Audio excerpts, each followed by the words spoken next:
عزیز طلباء و طالبات، آج ہمارے لیکچر کا موضوع ہے قصیدے کی صنفی شناخت۔ قصیدہ عربی زبان کا لفظ ہے۔ اس کے لغوی معنی مغز غلیظ و سطبر کے ہیں۔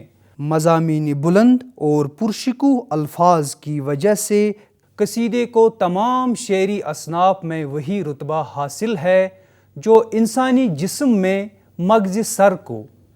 ایک خیال یہ بھی ہے کہ قصیدہ لفظ قصد سے نکلا ہے اور اس کے لغوی معنی ارادہ کرنا کے ہیں، یعنی شاعر جب قصیدہ لکھتا ہے تو اس میں اس کے قصد و ارادے کا دخل ہوتا ہے۔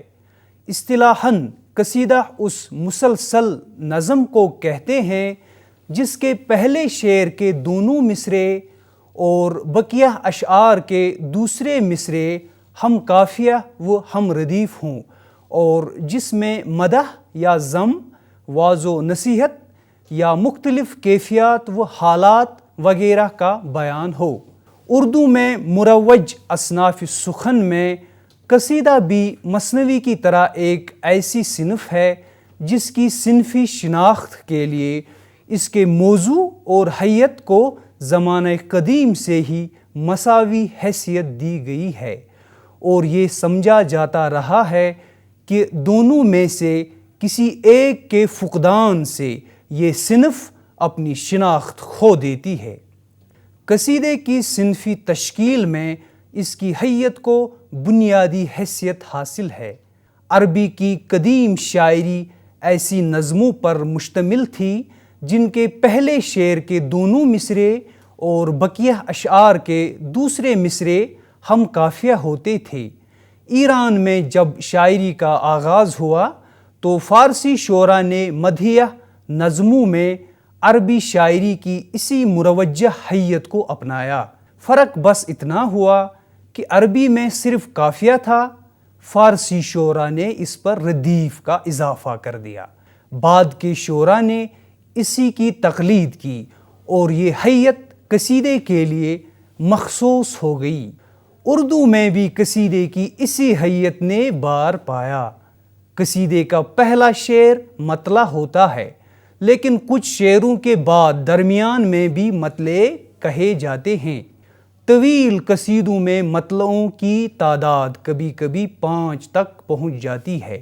اکثر تازہ مطلع سے قصیدے میں ایک نیا لطف اور زور پیدا ہو جاتا ہے۔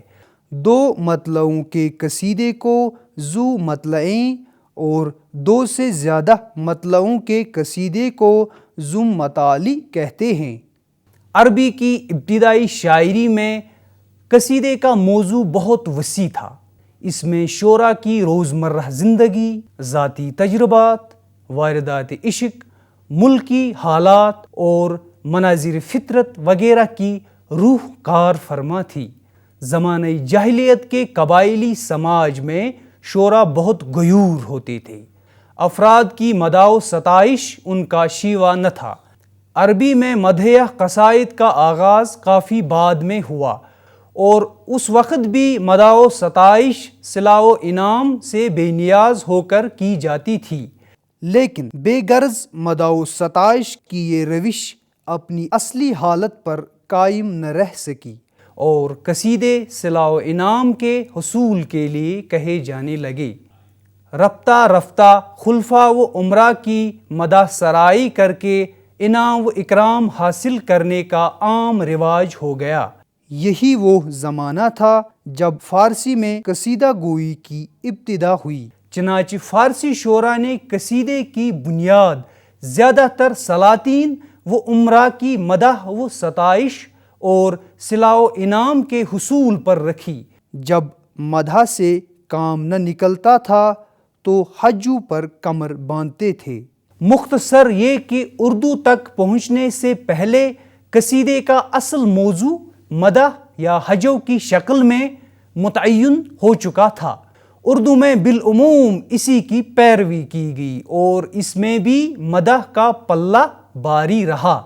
مختلف خصائص اور نوعیتوں کے لحاظ سے قصیدے کی مختلف قسمیں ہیں۔ ظاہری شکل کے لحاظ سے قصیدے کو 2 قسموں میں تقسیم کیا جاتا ہے۔ ایک تمہیدیہ اور دوسرا خطابیہ۔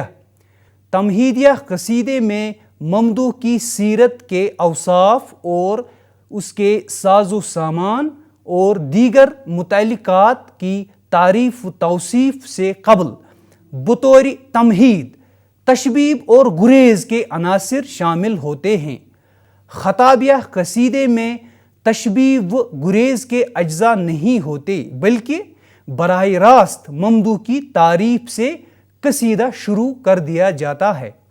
خطابیہ قصیدے میں زیادہ شعراء نے دلچسپی نہیں لی اور ہماری زبان کے زیادہ تر قصیدے تمہیدیہ ہیں۔ ظاہری شکل و صورت کے علاوہ قصیدوں کو موضوع کے لحاظ سے بھی تقسیم کیا جا سکتا ہے، مثلاً مدحیہ، ہجویہ، واضحیہ، بیانیہ، بہاریہ، عشقیہ، حالیہ، فخریہ وغیرہ۔ جس قصیدے میں کسی کی مدح یا تعریف کی جائے وہ مدحیہ قصیدہ کہلاتا ہے۔ ہجویہ قصیدے میں کسی شخص کی برائی بیان کی جاتی ہے یا زمانے کی خرابی کا گلہ کیا جاتا ہے۔ سودا کا ایک مشہور قصیدہ تضحیک روزگار حجوں کی ایک عمدہ مثال ہے، جس میں شخصی حجوں کے ساتھ زمانے کی زبوں حالی کا بھی بڑا پر اثر واقعاتی بیان ہے۔ واضحیہ قصیدہ وہ ہے جس میں پند و نصائح کے مضامین بیان کیے گئے ہوں۔ مثلاً سودا نے اپنے ایک قصیدہ در نصائح فن شعر میں اپنے لیے اپنے استاد کی زبان سے فن شعر کی بابت نصیحت کے کلمات ادا کروائے ہیں۔ بیانیہ قصیدہ وہ قصیدہ ہے جو مختلف کیفیات اور رنگا رنگی مضامین و موضوعات پر مبنی ہو، مثلاً جس میں بہار کا تفصیلی نقشہ کھینچا گیا ہو، عصری حالات و واقعات کا تذکرہ ہو، زمانے کے مصائب و آلام کا ذکر بطرز شعر آشوب ہو۔ اس قسم کے قصیدے میں موضوعاتی تنوع کی بے حد گنجائش ہے۔ مثلاً سودا کا ایک قصیدہ شعر آشوب کے طرز پر ہے، جس میں مختلف النوع پیشہ لوگوں کی زبوں حالی، قسم پرسی اور بدحالی کا نقشہ کھینچا گیا ہے۔ قصیدے کی تمہید کو تشبیب کہا جاتا ہے۔ اس میں مختلف مضامین پیش کیے جاتے ہیں۔ اکثر قصیدے چونکہ مدح پر مبنی ہوتے ہیں، جنہیں اصطلاحاً مدحیہ قصیدے کہا جاتا ہے، اور ان کے اجزائے ترکیبی میں تشبیب ایک اہم ترین جز ہوتا ہے۔ اس لیے تشبیب میں بیان کردہ مضامین و خیالات کی نوعیت کے لحاظ سے بھی قصیدے کی قسمیں کر دی جاتی ہیں۔ اگر قصیدے کی تشبیب کا موضوع بہار کے مضامین پر مبنی ہے تو ایسا قصیدہ بہاریہ قصیدہ کہلائے گا۔ اگر تشبیب حسن و عشق اور عاشقی کے مضامین پر مبنی ہو تو ایسا قصیدہ عشقیہ قصیدہ کہلاتا ہے۔ اگر کسی قصیدے کی تشبیب میں شاعر اپنے ذاتی حالات و کوائف کا بیان اور زمانے کی شکایات وغیرہ کا ذکر کرے تو ایسے قصیدے کو قصیدہ حالیہ کا نام دے دیا جاتا ہے۔ اگر کسی قصیدہ کی تشبیب میں قصیدہ گو اپنی سخنوری، علمدانی، فنی بصیرت و مہارت اور اپنی شخصیت و کردار کے دیگر اوصاف، امتیازات و کمالات کا ذکر فخر کے ساتھ کرتا ہے تو ایسا قصیدہ فخریہ قصیدہ کہلاتا ہے۔ بہادر شاہ ظفر کی مدح میں ذوق نے ایک قصیدے کی تشبیب میں اپنی سخنوری اور علمدانی کی خوب داد دی ہے۔ اب ہم قصیدے کے اجزائے ترکیبی پر بات کرتے ہیں۔ عربی شعراء قصیدے کی ابتدا میں عشقیہ اشعار لکھتے تھے، جن کو تشبیب کہتے تھے، پھر کسی سلسلے سے ممدوح کا ذکر کرتے تھے، اس کو تخلیص، تخلص یا مخلص کہتے تھے۔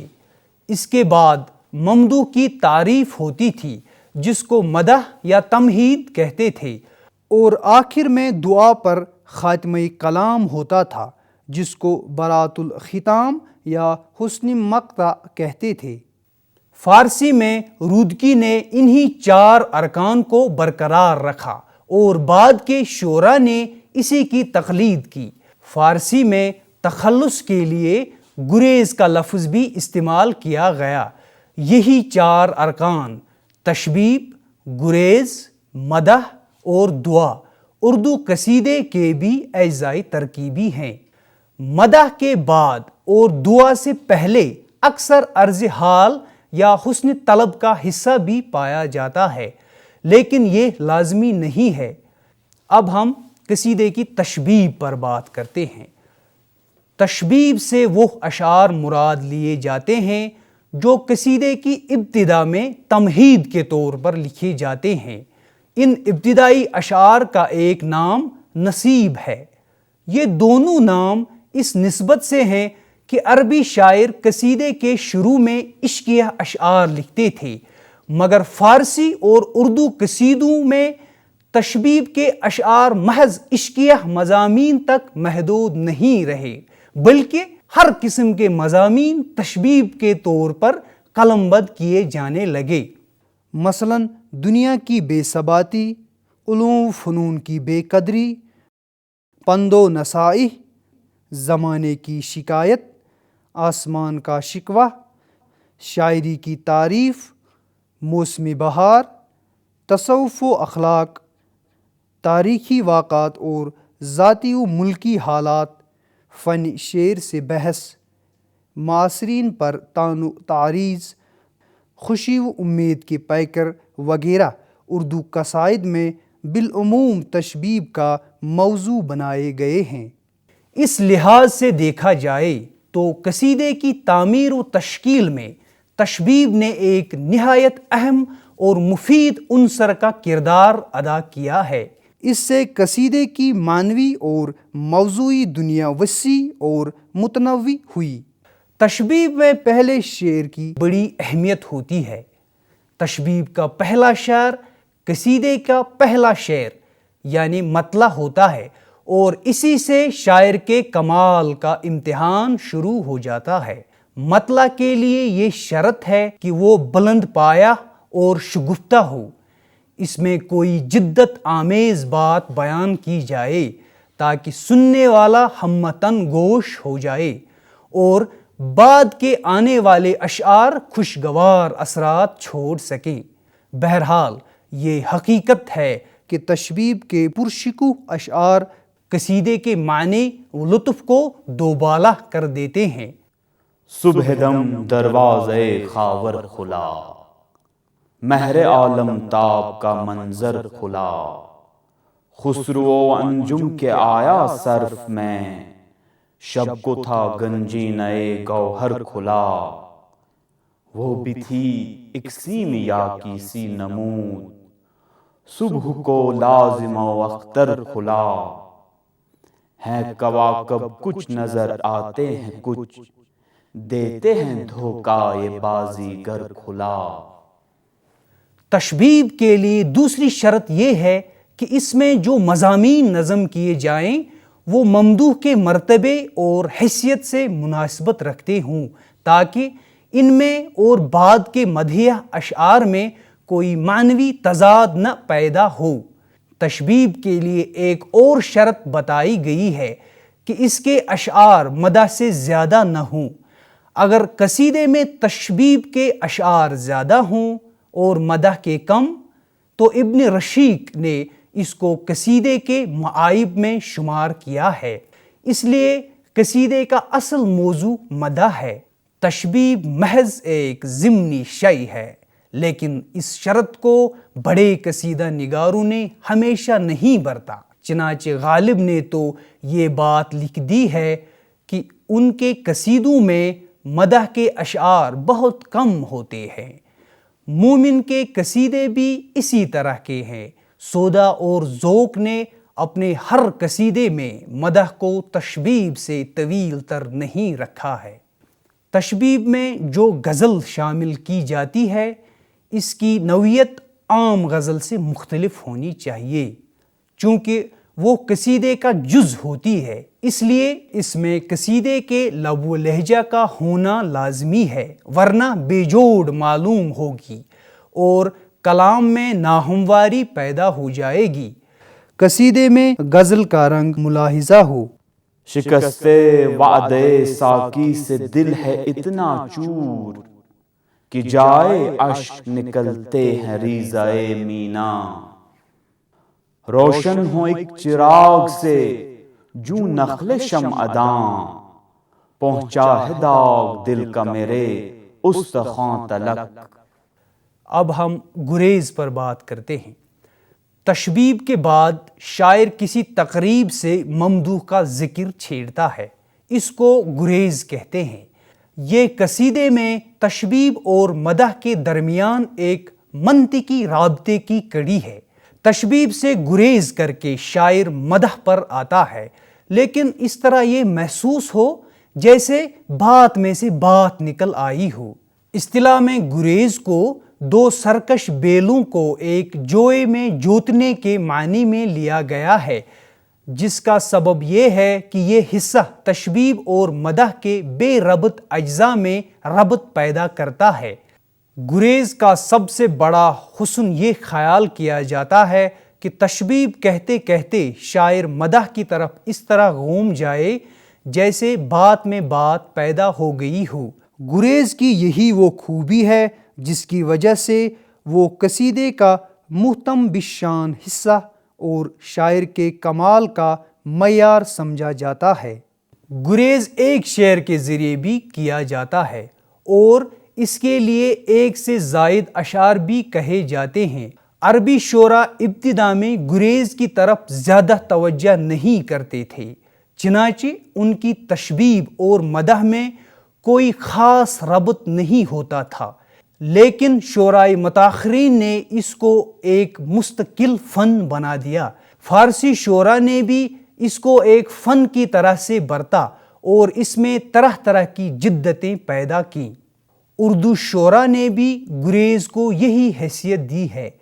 سودا نے حضرت علی رضی اللہ تعالیٰ عنہ کی منقبت کے ایک قصیدے میں بہاریہ تشبیب کے بعد اپنی شاعری کی رنگینی اور شیرینی کی تعریف کرتے ہوئے اس طرح گریز کیا ہے مجھے فیض سخن اس کی ہی مداحی کا، ذات پر جس کی مبرہن کنا عز و جل۔ اب ہم قصیدے کے بنیادی حصے یعنی مدح پر بات کرتے ہیں۔ مدح قصیدے کا سب سے اہم اور بنیادی جز ہے، اسی کے لیے شاعر قصیدے کی عالی شان عمارت کھڑی کرتا ہے۔ اس میں ممدوح کی ذات کے جملہ اوصاف کا بیان کیا جاتا ہے۔ ان بیانات میں شاعر لہجے کے پرشکو یہاں تک کہ شاعرانہ مبالغہ آرائی کی بھرپور داد دیتا ہے۔ قصیدے کا یہ وہ حصہ ہے جہاں شاعر کی قوت اظہار اور تخیل آفرینی کے تمام تر جوہر ایک ایک کر کے کھلتے جاتے ہیں۔ مدح میں حفظ مراتب کا خیال رکھنا از حد ضروری ہے، یعنی ممدوح کی حیثیت کے مطابق جتنے اوصاف ممکن ہیں وہ سب مبالغہ کے ساتھ پیش کیے جاتے ہیں۔ ان اوصاف کا شمار ممکن نہیں، مگر عام طور پر کسی ممدوح میں جو خوبیاں پائی جا سکتی ہیں وہ ہیں شان و شوکت، وجاہت، شرافت، شجاعت، انصاف پرستی، مہمان نوازی، دریا دلی، قابلیت وغیرہ۔ قصیدے کے اس حصے میں نہ صرف ممدوح کی ذات کے اوصاف بیان کیے جاتے ہیں بلکہ ساز و سامان، سپاہی، گھوڑے، ہاتھی اور تلوار وغیرہ کو بھی موضوع بنایا جاتا ہے، اور ان سب چیزوں کی تعریف میں بھی وہی زور بیان صرف کیا جاتا ہے جو خود ممدوح کے ذاتی اوصاف کے بیانات میں کیا جاتا ہے۔ اگر ممدوح کوئی مذہبی شخصیت ہے تو فقر و استغنا، راست گفتاری، علمیت، خدا ترسی اور کشف و کرامات جیسی خوبیاں اس میں پائی جا سکتی ہیں۔ شاعر انہیں بڑا چڑھا کر بیان کرتا ہے، کیونکہ اس کے بغیر مدح میں زور پیدا نہیں ہو سکتا۔ قدیم نقادوں نے اس مسئلے پر طویل بحثیں کی ہے کہ مدح میں کن اوصاف کا ذکر کرنا چاہیے۔ ان کا ماحصل یہ ہے کہ مدح ممدوح کی حیثیت کی مناسبت سے کرنا چاہیے۔ قصیدے میں ممدوح کی حیثیت تعین ذاتی اوصاف کی بنا پر نہیں، بلکہ اس طبقے کی بنا پر کی جاتی ہے جس سے ممدوح کا تعلق ہوتا ہے۔ چنانچہ ممدوح کی حیثیت اصل میں اس کی طبقاتی حیثیت ہوتی ہے، اور طبقات کے فرق کے ساتھ ممدوح کے اوصاف کی نوعیت میں بھی فرق آ جاتا ہے۔ ممدوح کی طبقاتی حیثیت کے مطابق اوصاف کی نوعیت کے اسی فرق کو مد نظر رکھ کر مدح کرنا چاہیے۔ چنانچہ سلاطین کی مدح و وزراء اور امراء کی مدح سے مختلف ہوگی۔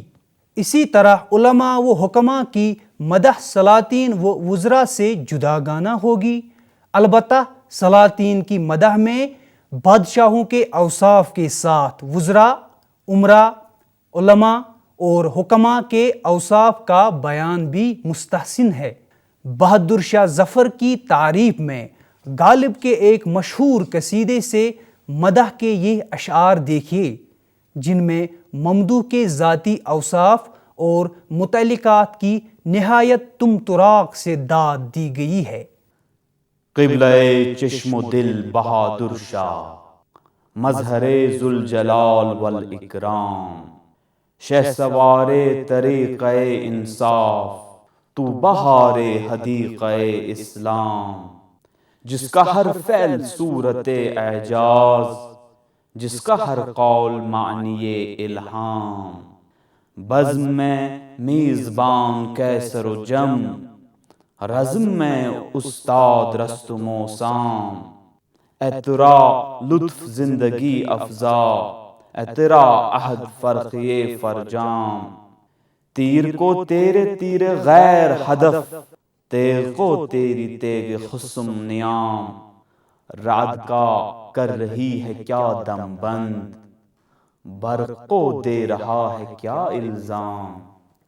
اب ہم قصیدے کے آخری حصے یعنی عرض مطلب اور دعا پر بات کرتے ہیں۔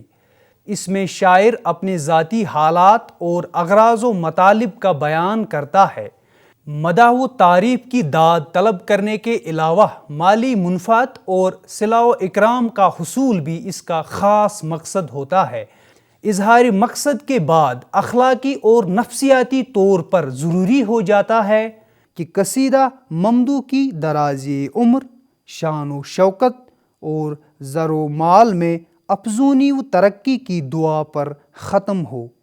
اس لحاظ سے دعائیہ اشعار مدحیہ قصیدے کے لیے ایک طرح سے ضروری ہو جاتے ہیں۔ ممدوح کے علاوہ اس کے دوستوں کو بھی دعا دی جاتی ہے۔ بعض قصیدوں میں یہ بھی ہوتا ہے کہ دوستوں کو دعا دینے کے ساتھ ممدوح کے دشمنوں کو بد دعا دی جاتی ہے۔ ان اجزاء کو بالترتیب عرض حال، حسن طلب اور دعا کہتے ہیں۔ ان میں صرف دعا لازمی ہے، عرض حال اور حسن طلب کا ہونا ضروری نہیں، چونکہ دعا کے اشعار کے بعد سلسلہ کلام منقطع ہو جاتا ہے اور سننے والے کے ذہن میں یہی اشعار رہ جاتے ہیں، اس لیے بہت کچھ ان اشعار پر بھی قصیدے کی کامیابی کا انحصار ہوتا ہے۔ دعا میں عام طور سے یہ طریقہ اختیار کیا گیا ہے کہ شاعر اپنے آپ کو مخاطب کر کے کہتا ہے کہ اب سلسلہ کلام کو دعائیہ پر ختم کر، اور پھر دعا دیتا ہے۔ اس طریقے میں کوئی حسن نہیں ہوتا۔ غالب نے قصیدہ در مدح بہادر شاہ ظفر میں مدح کے ساتھ آخر کے ایک مصرع میں دعا شامل کر کے جدت اور لطافت کا حق ادا کر دیا ہے۔ ازل سے روائے آغاز، ہو ابد تک رسائے انجام۔ مومن کا ایک قصیدہ اس دعا پر ختم ہوتا ہے۔ مومن اب ختم کر دعا پہ سخن، تا کجا لافہائے طولانی، تیرا اقبال روز افزوں ہو جیسے مومن پہ لطف رحمانی۔ قصیدے کی ایک شناخت وہ زبان بھی ہے جو قصیدے میں استعمال کی گئی ہو۔ جن ہستیوں کی شان میں قصیدے کہے جاتے تھے وہ صاحبانی جاہ و جلال، پرروب اور باوقار ہوتے تھے، اس لیے ضروری خیال کیا گیا کہ جس زبان میں ان سے خطاب کیا جائے وہ بھی پرشکوہ اور زوردار ہو۔ اس لیے یہ شرط لازمی ٹھہری کہ قصیدے کی زبان زوردار، لہجہ پروقار اور الفاظ روبدار ہوں، استعارہ اور تشبیہ کی کثرت ہو اور ان میں ندرت و ترفقی پائی جائے۔ قافیے مشکل اور زمین سنگلاخ ہو تو اور بھی اچھا ہے۔ قصیدوں میں ثنایا بدایہ کا بھی کثرت سے استعمال ہوا ہے اور علمی اصطلاحات کا استعمال بھی پسندیدہ سمجھا جاتا رہا ہے۔ قصیدے کا مقصد یہ رہا ہے کہ شاعر اپنے کمال فن کا مظاہرہ کر کے ممدوح اور سامعین کو مرعوب و متاثر کرے تاکہ ممدوح انعام و اکرام اور سامعین داد و تحسین پر آمادہ ہوں۔ قصیدے کا صنف سخن کی حیثیت سے یہ جائزہ اس روایت کے مطابق لیا گیا جو اس کے لیے صدیوں سے چلی آ رہی ہے، یعنی جس میں اس بات پر زور دیا جاتا ہے کہ صنف سخن کے بطور قصیدے کی شناخت اس کے موضوع اور مخصوص حیت یعنی غزل والی حیت پر منحصر ہے۔ یہ صنف سخن موضوعاتی تنوع کے بہت زیادہ امکانات نہیں رکھتی، بلکہ موضوعاتی روایت تو یہ باور کراتی ہے کہ قصیدے کا موضوع نہایت محدود ہے۔ حجو کو اگر اس سے الگ کر دیا جائے جیسا کہ کچھ لوگوں نے کیا بھی ہے تو اس کا موضوع محض مدح کے تصور ہی تک سکڑ کر رہ جاتا ہے، اور اس حقیقت سے انکار نہیں کیا جا سکتا کہ اکثر قصیدے کا مفہوم مدح اور تعریف سمجھا بھی جاتا ہے۔ صنف سخن کی حیثیت سے قصیدے کے سوری و معنوی خط و خال نہایت واضح اور منفرد ہیں۔ قصیدے محض قافیہ و ردیف کی مقررہ ترتیب کا نام نہیں ہے، بلکہ اس کے ساتھ موضوع، طرز فکر، اسلوب بیان اور اجزائے ترکیبی کی مخصوص روایات بھی رہی ہیں۔ یہی وجہ ہے کہ اس کا شمار اردو کی بڑی اصناف سخن میں ہوتا ہے۔ تو عزیز طلباء و طالبات، مجھے امید ہے کہ قصیدے کی صنفی شناخت کے بارے میں آپ کی واقفیت میں اضافہ ہوا ہوگا۔ مجھے اجازت دیجیے، اپنا خیال رکھیے۔